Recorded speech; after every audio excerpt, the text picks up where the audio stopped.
We've all been in conversations that suddenly feel like a storm. Voices rise, emotions flare, and logic takes the back seat. In those moments, how you respond decides whether you make things better or worse. Here's what to do when a conversation becomes highly emotional. When a conversation gets emotional, our natural instinct is to react instantly.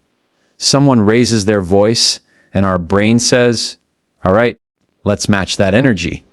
But that's exactly when we make the biggest mistakes. The key is in the pause. That little space between what they say and what you say. It sounds simple, but it's powerful. Think about the last time you got into a heated discussion, maybe with a friend, maybe at work, maybe even with family. Someone said something sharp. Your chest tightened. Your words were already loading up in your throat before they even finished speaking. That's the exact moment where most conversations derail. We fire back without even thinking because our emotions have taken the driver's seat and our reasoning is shoved in the trunk. The pause is what keeps you from handing over the steering wheel to anger, fear, or frustration. It's like putting the conversation on airplane mode for a second so you don't send something you'll regret. And here's the thing, a pause doesn't have to be long. It could be just one breath, one deep inhale and slow exhale. But in that tiny space, you regain control. You give your mind time to catch up with your mouth. Why does this matter so much? Because in heated conversations, your body literally betrays you. Adrenaline spikes. Your heart rate jumps. Your brain shifts into fight or flight mode, which means the part of your brain responsible for problem solving, empathy, and rational thinking goes offline. That's why people say things in anger they'd never normally say. They're not in logic mode. They're in survival mode. But here's the good news, the pause reboots your system.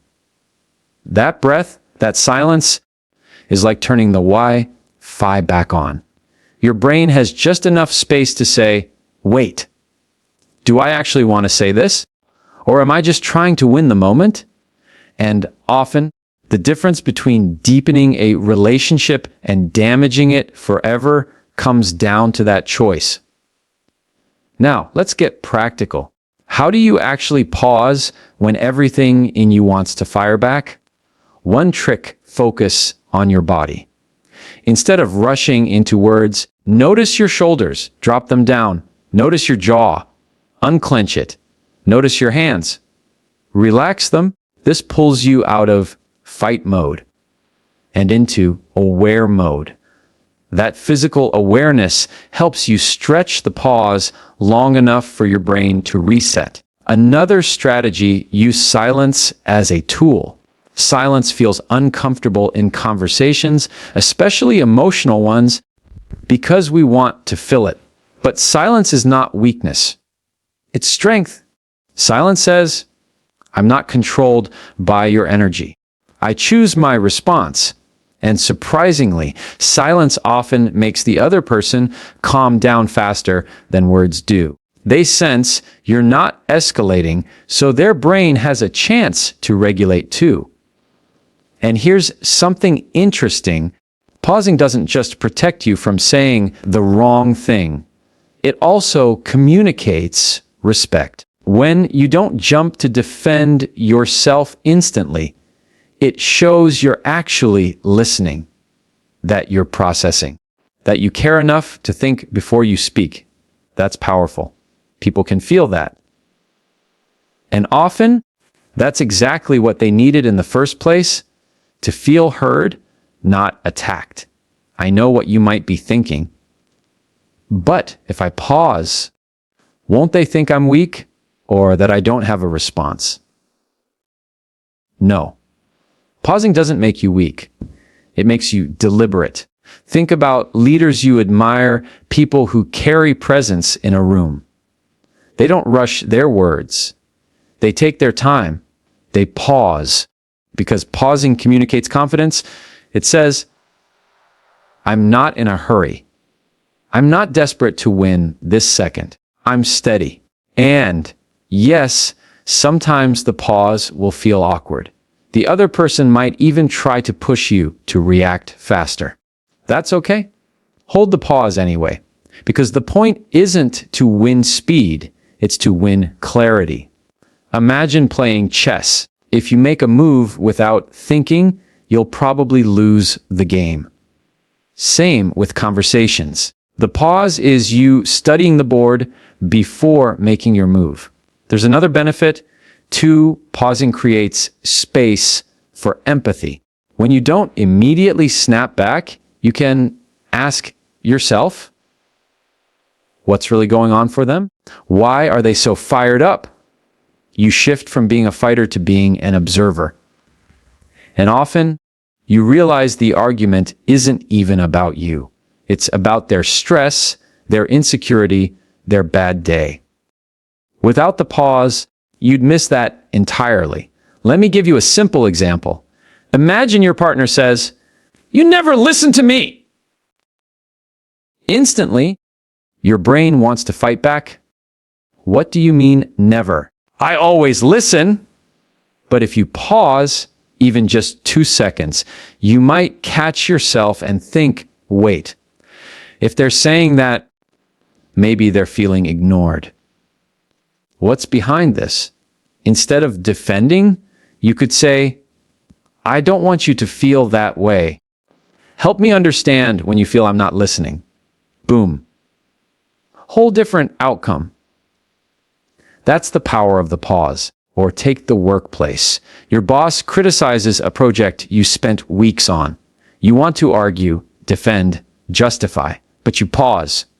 You breathe. You let the sting settle. Then instead of blurting out, well, you didn't give me clear instructions, you calmly ask, can you tell me what part you'd like improved? That pause just saved your reputation.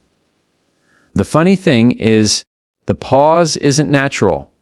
Our culture rewards quick comebacks, witty retorts, instant responses. Social media is built on it. Reply fast, clap back, drop the mic. But real life, real relationships, they thrive on the pause, because the pause is where wisdom lives. Think of it like this: words are arrows. Once you shoot, you can't pull them back. The pause is the safety on the bow. It keeps you from firing recklessly. And once you learn to use it, you'll notice something. Most arguments don't even need the words you were about to say. Most of them dissolve just because you didn't fuel them with instant reactions. So, the next time you feel that urge to react instantly, don't. Give yourself one breath, one count to 3, one sip of water. Anything that slows you down. Because in that microsecond, you might save yourself an apology, protect a relationship, and keep the conversation from turning into a battlefield. Pause before reacting. It's not about winning the argument. It's about keeping the door open for understanding. And the truth is, that little moment of silence often speaks louder than anything you could have said. When conversations get emotional, one of the most powerful tools you can use is validation. And by validation, I don't mean agreeing with everything the other person is saying. I mean recognizing and respecting their feelings. That's it.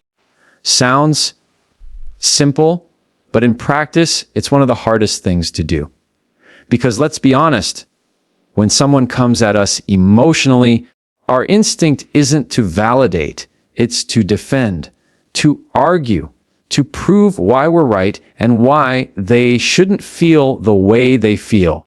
We say things like, you're overreacting, or that's not even true, or why are you being so sensitive? And the second those words leave our mouth, the walls go up. The other person feels dismissed, misunderstood, or even attacked. And from that point, the conversation isn't about resolving the issue anymore. It's about fighting to be heard. Validation changes that. It interrupts the cycle. When you validate someone's feelings, you're not saying, "You're right and I'm wrong." You're saying, "I see you. I hear you. What you're feeling makes sense." And in emotional moments, that's usually what people crave more than anything else. To feel seen, to feel like they're not crazy for being upset, to feel like their emotions matter to someone. Think about it. How many arguments in your life could have been avoided if one person had just said, "I get why you feel that way." Instead, we rush to facts, evidence, logic, like we're in a courtroom. But people don't calm down because of logic. They calm down because their emotions were acknowledged. Here's a simple example. Imagine your friend texts you, "I can't believe you didn't invite me. I feel like you don't even care about me." The defensive response is, "What are you talking about? That's ridiculous. It wasn't even a big deal." That's invalidation. And now your friend feels hurt and brushed aside. But a validating response could be, "I get that you feel left out. That wasn't my intention, but I understand why it hurt you." See the difference? One makes them defensive. The other makes them feel heard. And here's the secrets. Once someone feels heard, they're more open to hearing you. Validation doesn't just soothe them, it creates space for your perspective too. Because when people feel like their emotions are respected, they drop their guard. They stop fighting for recognition because they already have it. That's when you can actually have a conversation instead of a shouting match. Now, let's address a common misunderstanding. Some people think validating feelings means you're giving up or you're admitting fault. Not true.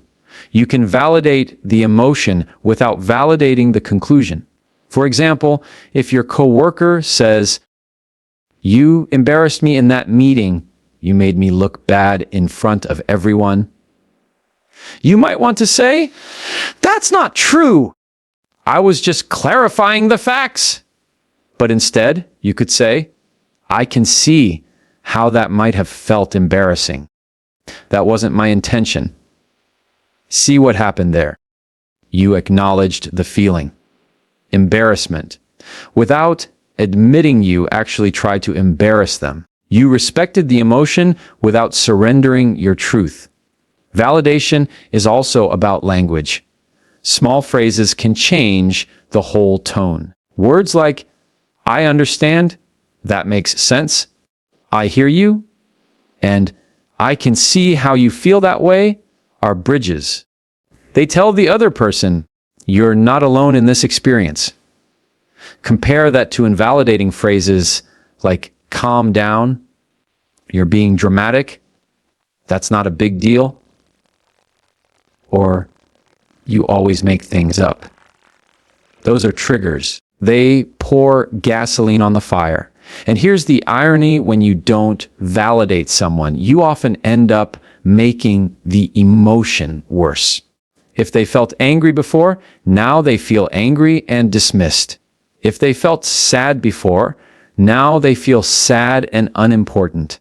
But if you validate, even partially, you take the intensity down. Because now they're not fighting you. They feel like you're standing with them against the problem.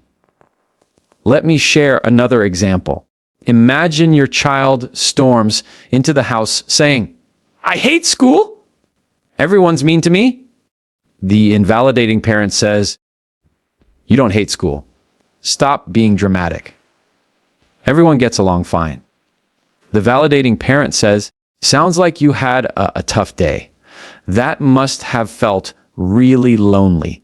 Which parent do you think that kid will open up to? Which parent builds trust? The second one. Every time. Because that's validation in action. In relationships, validation is often the difference between connection and distance. When your partner says, "I feel like you don't appreciate me," it's tempting to defend yourself. "Of course I appreciate you! Look at everything I do for you." But that misses the point. They're not asking for proof. They're asking to be felt. A better response is, "I don't want you to feel unappreciated. That must hurt. I want to do better at showing you." Notice how that shifts the tone from conflict to care. And sometimes validation means just listening. You don't even have to say much. Just nodding, maintaining eye contact, and not interrupting goes a long way. Because the message behind validation is, your feelings are safe with me. And safety is what diffuses emotional heat faster than anything else. But let's be real. Validation takes humility. It requires you to step back from your need to be right and focus on their need to be understood. And that's not easy. Especially if you feel attacked. Especially if you feel like their emotions are unfair or exaggerated. But here's the thing. Emotions aren't about fairness. They're about experience. People don't choose what they feel. They just feel it. And if you can acknowledge that, you build bridges instead of walls. What makes validation even more powerful is that it often leads to solutions without you forcing them. When someone feels fully heard, they naturally relax and their brain shifts out of fight mode. Suddenly, they're not yelling anymore, they're reflecting. And that's when problem solving can actually begin. So the next time a conversation turns emotional, resist the urge to correct, defend, or dismiss. Instead, pause for a moment and reflect back what you see. Say something like, "I can tell this is really important to you," or "I see how upset you are, and I want to understand." You'll be surprised how quickly the tension lowers. Because at the end of the day, people don't want you to fix their feelings. They want you to feel their feelings with them, even just for a moment. That's what validation does. It doesn't end the conversation, it opens it. And in highly emotional moments, that's exactly what people need most.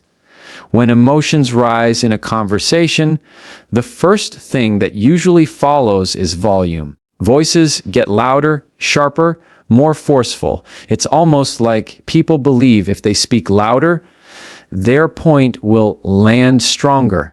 But what actually happens is the opposite. The louder you get, the less the other person hears. They don't process your words. They just react to your energy. And when two people are both reacting instead of listening, you don't have a conversation anymore. You have a shouting match. That's why lowering your tone is so important. Not just your volume, but your pace, your pitch, and your delivery. It's a signal to the other person that you're not going to escalate with them. You're not matching their storm. You're staying steady. And that steadiness has a way of pulling the other person down with you. Humans mirror each other. When someone yells, the instinct is to yell back. But when someone softens, pauses, slows their words, the other person often adjusts to that rhythm without even realizing it. Think about it like this. If someone comes at you shouting and you shout back, the energy doubles. If instead you lower your voice, the energy halves. It's like being in a room where someone starts clapping loudly. If you clap back louder, the noise just builds. But If you keep your hands still, the room eventually quiets down. Tone works the same way. And this isn't about manipulation. It's about leadership. In an emotional moment, whoever controls their tone controls the room. They set the temperature. If you stay calm, you're essentially saying, I'm not going to let this conversation burn out of control. That gives the other person permission to cool down too. Let's get practical. Imagine your partner says, "You never care about what I need." They're emotional, their voice is raised, maybe their body language is sharp. Now, you could raise your voice and say, "That's not true." Or you could slow down, soften your tone, and respond with something like, "I hear you. Tell me what you need right now." The second one lands differently. Same words might even be used, but the tone makes the message digestible. Lowering your tone doesn't mean being robotic or detached. It means speaking in a way that conveys steadiness. Imagine how you would talk to a child who is panicking. You wouldn't shout, "Calm down." You'd kneel down, soften your voice, and say, "Hey, it's okay. I'm here." Adults aren't any different. We may not admit it, but in heated moments, that softer tone cuts through the noise better than raised voices ever could. What makes this so tricky is our biology. When we get emotional, our voice naturally gets louder and faster. It's not something we consciously decide. It's adrenaline. The body thinks it's in danger, and one way it responds is by raising the volume to protect itself. Which means lowering your tone takes awareness. It takes catching yourself in that exact moment and choosing to override the instinct. That's not easy, but it's worth practicing. Here's one way to do it. Before you respond, take one deep breath. Even if it's quick, it slows you down just enough. On the exhale, deliberately drop your voice a notch lower than usual. Speak slower than you want to. That alone changes the energy of your words. A calm tone is like padding. Even if your words are sharp, the delivery softens the impact. And the opposite is true too. Even neutral words set in a harsh tone can wound. Think about someone saying, "I'm fine," through clenched teeth. The words don't matter. The tone tells the truth. Tone also carries respect. When you lower your voice, you're showing the other person that you respect the moment enough not to explode. You're saying, "I value this conversation, even if it's tough." That respect is felt, not just heard. And often, respect is what keeps emotional conversations from breaking relationships. Consider a workplace scenario. A manager criticizes your project in front of the team. Your instinct is to snap back and defend yourself. If you raise your voice, the tension skyrockets. But if you lower your tone and calmly say, "I'd like to talk about this more one-on-one," you save yourself and the conversation. You didn't deny your feelings. You didn't let yourself get steamrolled. You just delivered it in a way that didn't add fuel to the fire. That's power. And here's something people don't realize: lowering your tone doesn't just calm the other person. It calms you. When you slow your speech and soften your volume, your body follows. Your heart rate comes down. Your breathing steadies. Your brain shifts from fight or flight into problem solving. So it's not just a communication skill. It's a self-regulation tool. There's also a subtle advantage. A lower tone forces people to lean in. Loud voices push people away. Soft voices draw them closer. It's counterintuitive, but the quieter you are, the more people pay attention. Think about the best storytellers or public speakers. They don't yell their way through. They use pauses. They let silence do some of the work. They know tone is more powerful than volume. Now, there will be times when lowering your tone feels impossible. When the other person is screaming and your blood is boiling. In those moments, remind yourself someone has to lead. Someone has to be the anchor. If not you, then who? If you choose to be that anchor, you shift the entire dynamic. You may not win the argument on the spot, but you keep the conversation from turning into destruction. Of course, lowering your tone doesn't mean tolerating disrespect or abuse. If someone crosses the line, it's okay to set boundaries firmly. But even then, your tone matters. Saying, "Don't speak to me that way," in a measured voice has more weight than screaming, "Stop yelling at me!" One gets taken seriously. The other just blends into the chaos. At the end of the day, tone is more memorable than words. People may forget exactly what you said in an argument, but they'll remember how you sounded. Did you sound harsh, dismissive, overbearing, or did you sound calm, steady, respectful? That memory sticks, and it often defines how safe someone feels opening up to you in the future. So when emotions run high, don't just think about the content of your response. Think about the tone. Drop your volume, slow your pace, speak with steadiness, not speed, because tone isn't just how you deliver your message.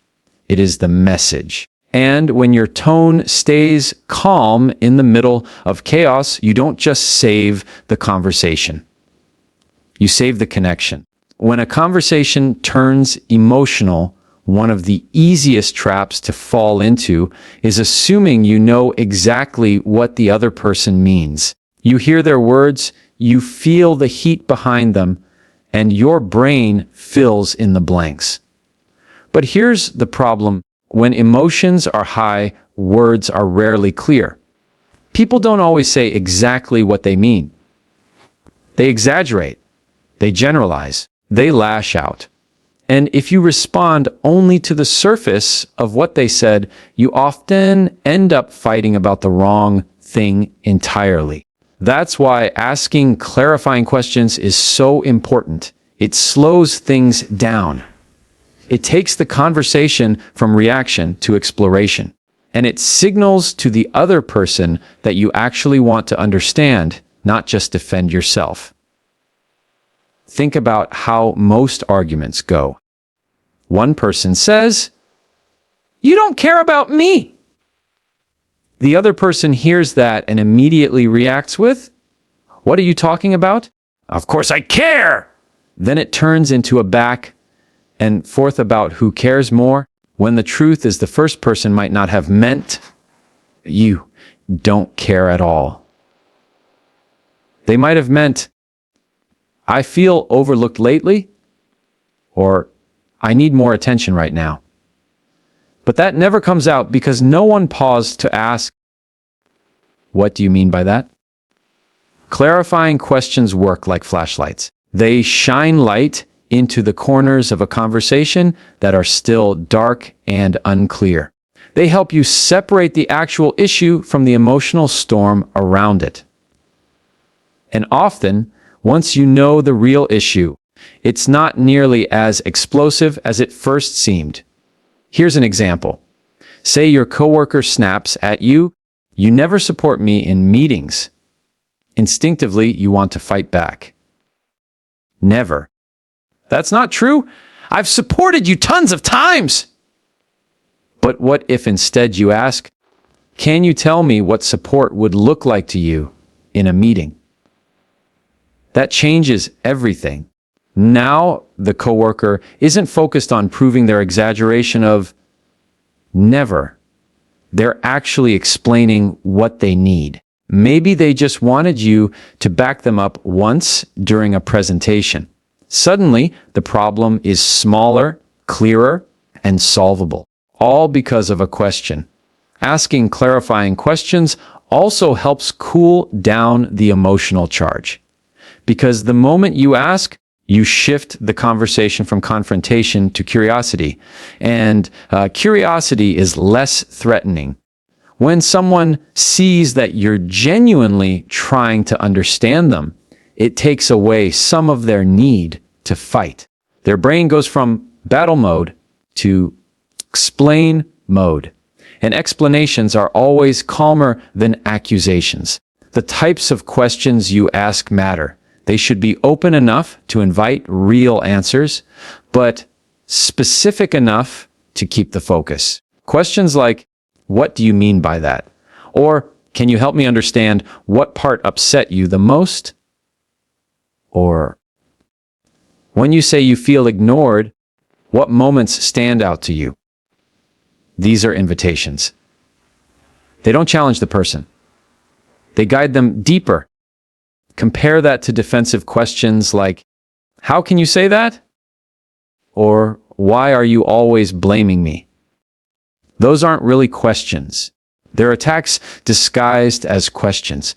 They don't create clarity, they create more heat. The difference is in your intent. If your intent is to win, your questions will feel sharp. If your intent is to understand, your questions will feel safe. And safe questions open doors. Another benefit of clarifying questions is that they slow you down. Instead of firing back with your argument, you buy yourself time. While they're answering, you're calming down. You're listening. You're shifting your focus from defending your ego to learning about their perspective. That pause can save you from saying something you'll regret. Think about a personal relationship. Your partner says, "You don't spend enough time with me." Defensive response, "That's not true. I'm with you all the time." Clarifying question, "What kind of time are you wanting more of?" The first leads to an argument. The second leads to a real conversation. Maybe they don't actually mean hours and hours. Maybe they mean quality moments without phones. If you didn't ask, you'd be fighting over quantity when the real issue was quality. Clarifying questions also show humility. They say, "I don't have it all figured out. I'm willing to hear your side." That humility softens people. When someone is emotional, they're often bracing for a fight. But when you ask a gentle question instead of throwing a punch, they're caught off guard. And in that surprise, there's room for connection. This approach works in professional settings too. Imagine a customer is angry and says, "Your service is terrible." If you snap back or defend the company, it escalates. But if you calmly ask, "Can you tell me what part of the service felt disappointing to you?" Suddenly, they're giving you specifics. Maybe it was a wait time. Maybe it was a single interaction. Either way, now you have something to work with.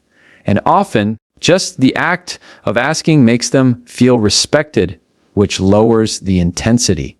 The beauty of clarifying questions is that they protect relationships from unnecessary damage. So many conflicts blow up not because of the actual issue, but because of misinterpretation. You thought they meant one thing, they meant another, and by the time you both realize it, words have been said that can't be unsaid. Questions catch the misunderstanding before it spirals. Of course, asking questions in an emotional conversation takes patience. Sometimes the other person doesn't want to answer calmly right away. They might still be venting. But even then, your questions plant a seed.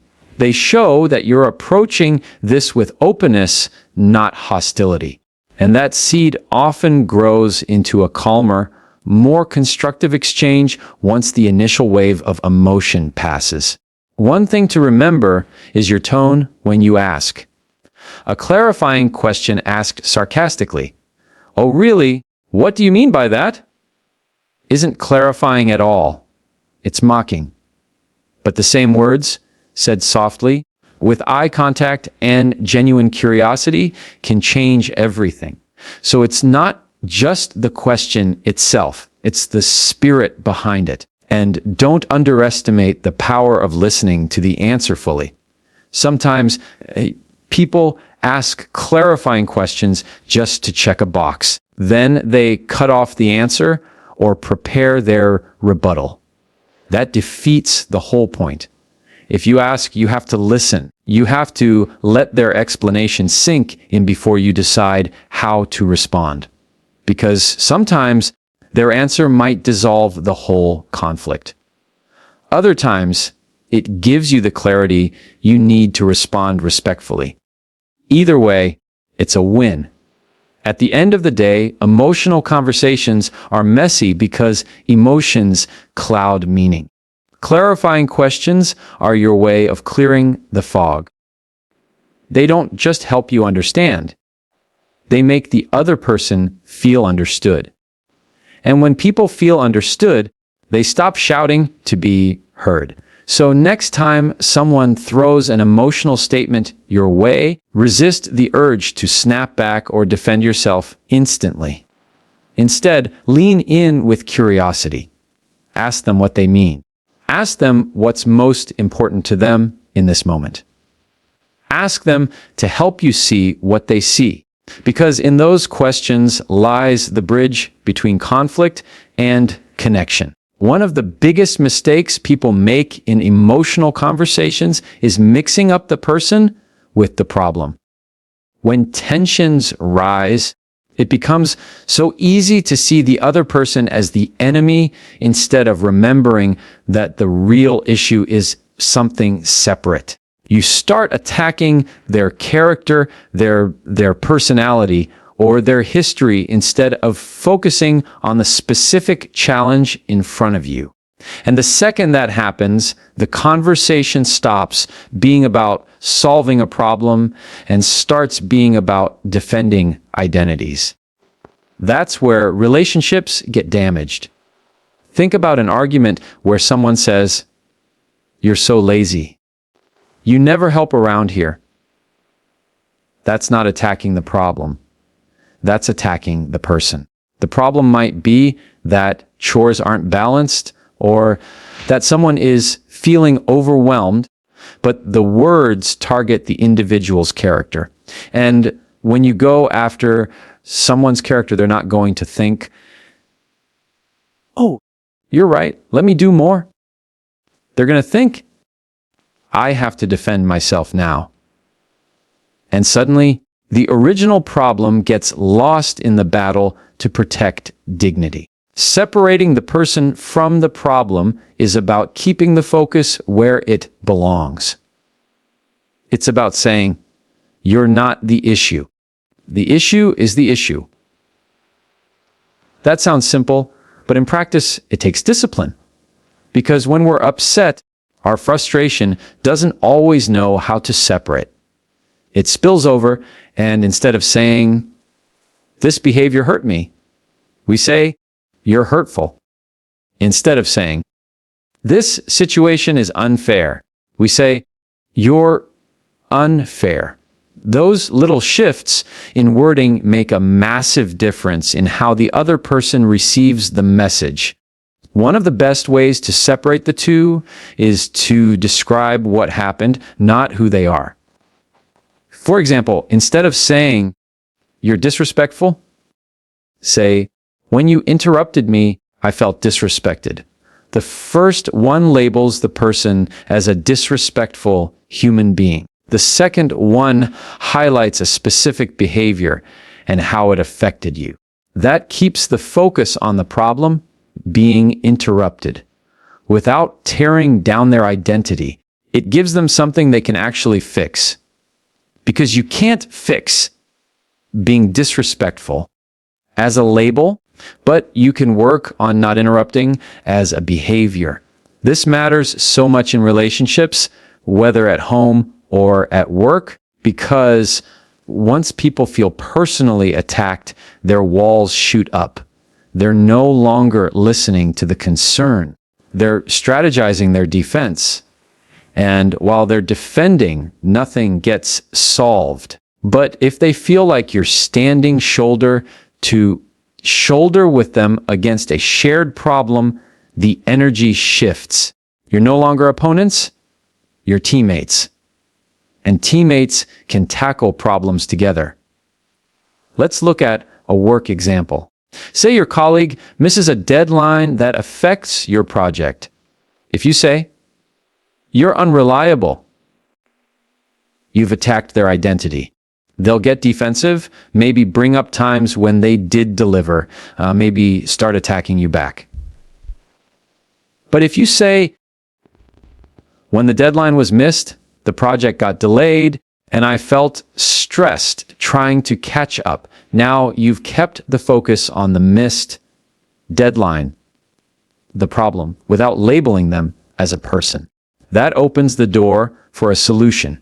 They might explain, apologize, or suggest a way to avoid it happening again. The conversation moves forward instead of spiraling. The same applies in family life. Imagine a parent telling their teenager, "You're selfish." That's an attack on the person. Compare that to, "When you left the dishes for me to clean after I asked for help, I felt taken for granted." Again, one is a personal insult. The other is a description of a problem. Which one do you think the teenager is more likely to actually respond to? Separating the person from the problem also requires empathy. You have to remind yourself that this person, no matter how frustrating they feel in the moment, is not your enemy. They're human just like you. They have good days and bad days, strengths and weaknesses. And often the behavior you're upset about isn't coming from malice, but from stress, misunderstanding, or unmet needs. If you can remind yourself of that, you're less likely to lash out at their identity and more likely to address the actual issue. Another key part of this is language. The words you choose shape whether the person feels attacked or understood. Words like always and never blur the line between problem and person. If you say, "You never listen," you've made them the problem. But if you say, "In this conversation, I felt like my point didn't land," you've pointed to a specific moment instead of their entire character. The more specific you are, the easier it is to keep the focus on the issue. It's also about intent. If your intent is to punish, you'll attack the person. If your intent is to repair, you'll focus on the problem. That's why it's so important to check in with yourself before speaking. Ask, am I trying to hurt them right now, or am I trying to solve something? Because if your goal is repair, your words will follow.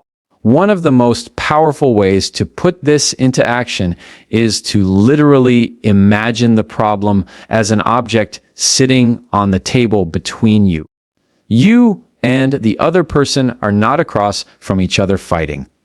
You're on the same side of the table, both looking at the problem and figuring out how to deal with it. That mental picture helps keep the problem external instead of personal. And here's the truth, sometimes separating the person from the problem is what preserves the relationship even when the issue doesn't get solved right away. Because people can live with problems, they can negotiate, compromise, or adapt. But people struggle to live with constant personal attacks. That's what creates resentment and distance. So even if the problem lingers, protecting the dignity of the person keeps the relationship intact long enough to keep working on it. This approach doesn't mean you let people off the hook. It doesn't mean you excuse bad behavior. It means you address the behavior directly instead of writing off the entire person. It's the difference between saying, "You're careless," and saying, "When this detail got missed, it caused a big setback." One shuts the door. The other leaves room for accountability and growth. At the end of the day, separating the person from the problem is about remembering that relationships are bigger than any single issue. You can hate what happened without hating who they are. You can be frustrated by the problem without destroying the connection. And when you do that consistently, people feel safer with you. They know even in conflict, you won't turn them into the enemy. You'll keep the fight where it belongs, on the problem, not on them. And that's how conversations, even emotional ones, can build trust instead of breaking it. Because when people know you'll respect them, even when you disagree, they're more likely to respect you back. The problem gets addressed, the relationship stays intact, and instead of walking away feeling attacked, both people walk away feeling understood. That's the real power of keeping the person and the problem separate.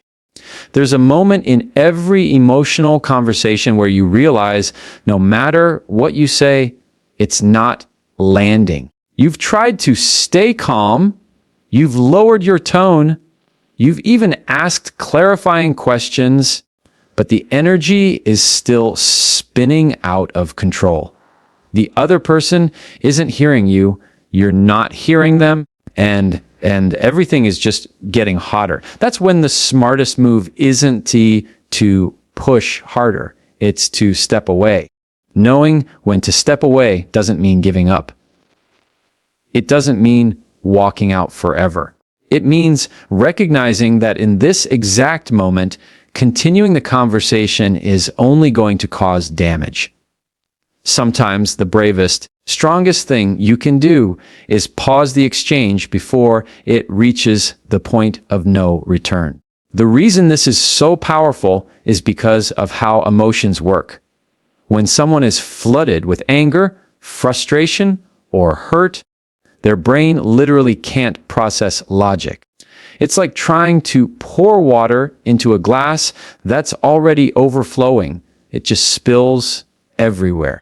If you keep talking in that moment, your words aren't going into understanding. And they're just bouncing off and adding to the overflow. But if you step away and give time for the glass to settle, the same words later might actually be received. The hardest part about stepping away is our ego. We don't like to feel like we're retreating. We tell ourselves, if I walk away now, they'll think they won. Or if I leave, it looks like I can't handle it. But that's not true. Walking away isn't weakness, it's wisdom. Because you're choosing long-term connection over short-term victory. And victory in an emotional conversation doesn't come from who talks the loudest or longest. It comes from who helps the relationship survive the moment. The key is how you step away. Slamming doors, storming out, or throwing a final insult as you leave.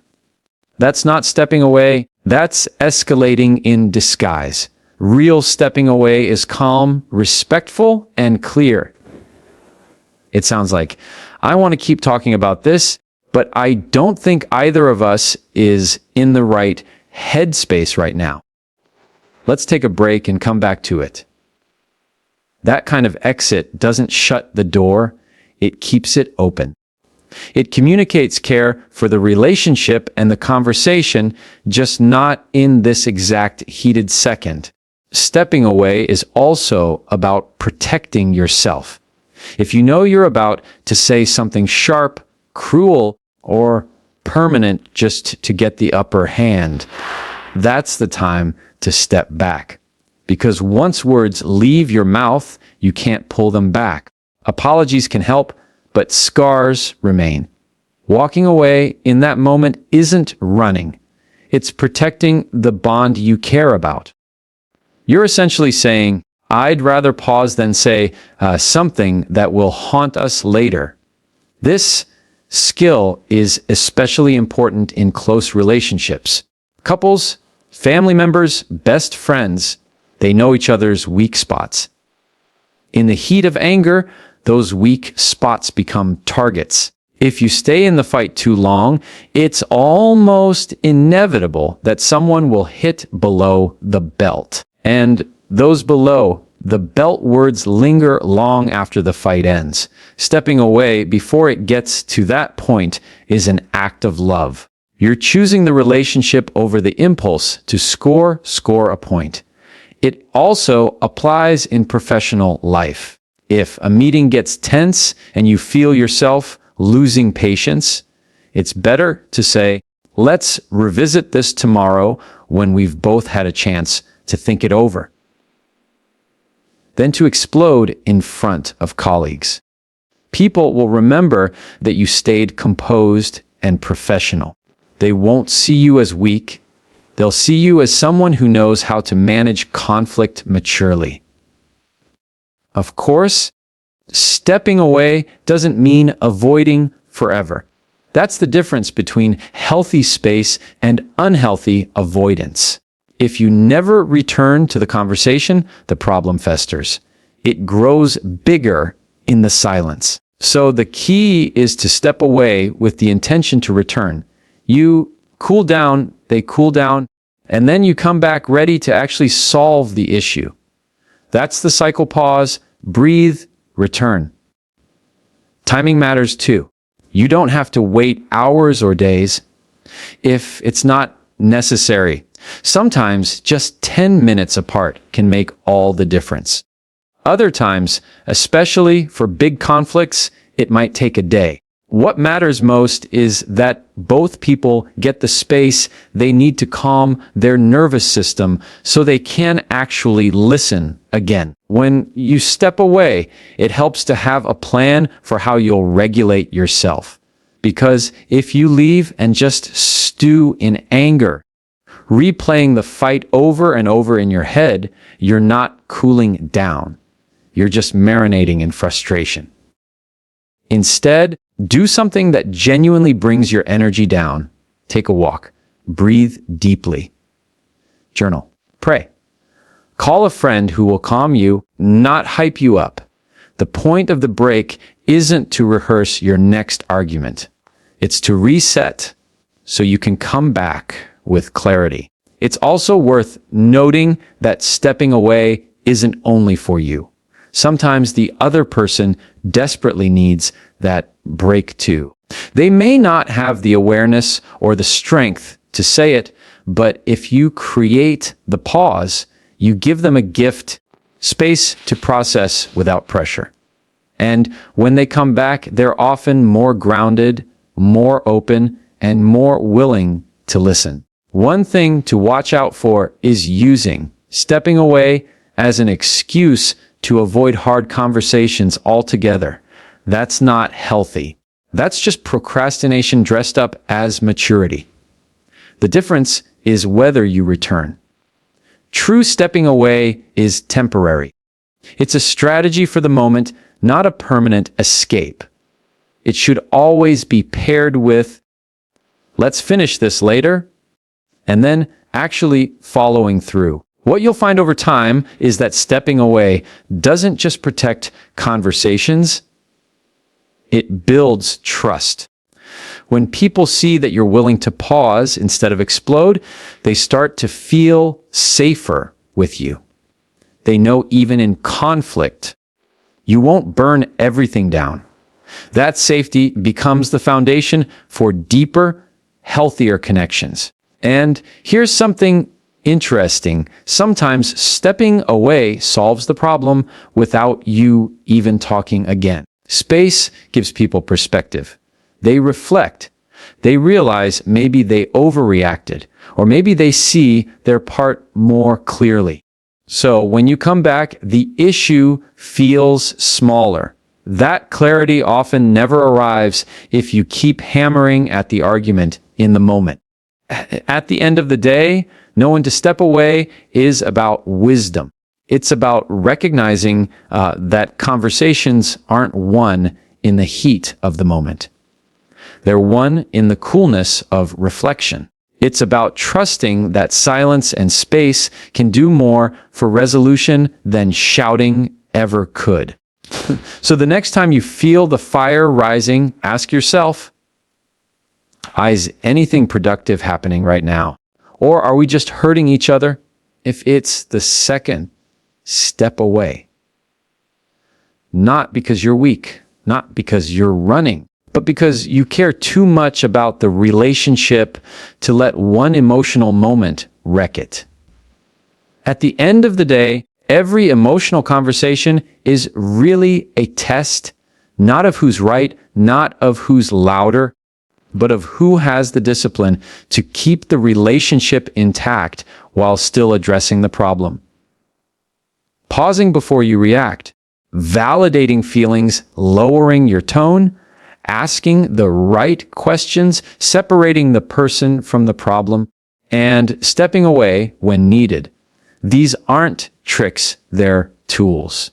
They protect you from saying what can't be unsaid, and they protect the connection you have with the other person. Because here's the truth, emotions aren't the enemy, they're signals. But if you let those signals control the entire conversation, you'll end up with regret instead of resolution. When you use these tools, you're choosing something bigger than the heat of the moment. You're choosing clarity, respect, and trust. So next time things start to boil over, remember, you don't have to win the moment. You just have to guide it safely to a place where both sides can actually be heard. That's not losing. That's leadership.